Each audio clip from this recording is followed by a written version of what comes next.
والملوخيه، كل حاجه ماما بتعملها كانت حلوه جدا. مش زي ماما طبعا، ماما احلى بكتير، عشان ماما لما بتعمل عيش وملح بيبقى ليه طعم. بس الام كده يعني. شبعتي يا حبيبي؟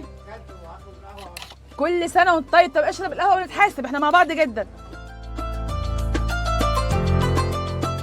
الاكل عندي مفيهوش اي سر، هو كل ما هنالك بس ان الواحد بيعمل حاجه بحب للعيال، فده اللي باين للعيال يعني، مش اكتر من كده. سر ايه يا ابني؟ ده بطاطس محمره عاديه عندك، وكفته بسيطه جدا جدا، كفته كمان ما فيهاش اي حاجه يا بابا. اهي هي كفته لحمه اهي.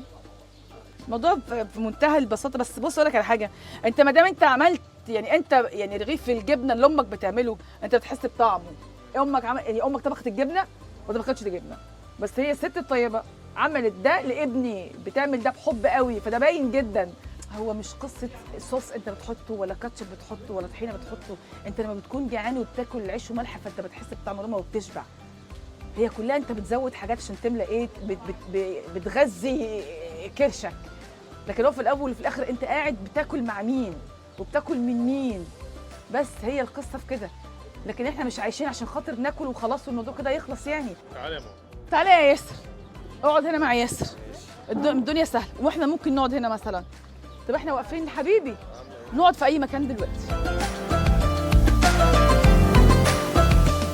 ما فيش حد فينا حبيبي ما اتظلمش في دنيته، ولازم تكون في طبعا ظلمت في دنيتك، لازم اكيد يعني. بقيت اتقبل ده لان يعني هي دي سنه الحياه، ان في ناس بتحبك، في ناس بتيجي عليك، في ناس بتراعيك، في ناس بتدوس عليك، في ناس بتتقلق فيك، في ناس بتخذلك. هي حبيبه الدنيا كده وطبعت الدنيا كده. طب احنا هنعمل ايه؟ اللهم لا اعتراض، نتقبل بس كده قضاء الله سبحانه وتعالى ونرضى. هو في الاخر بينصف جدا في الدنيا قبل الاخره، والموضوع كله موضوع صبر ومساله صبر مش اكتر.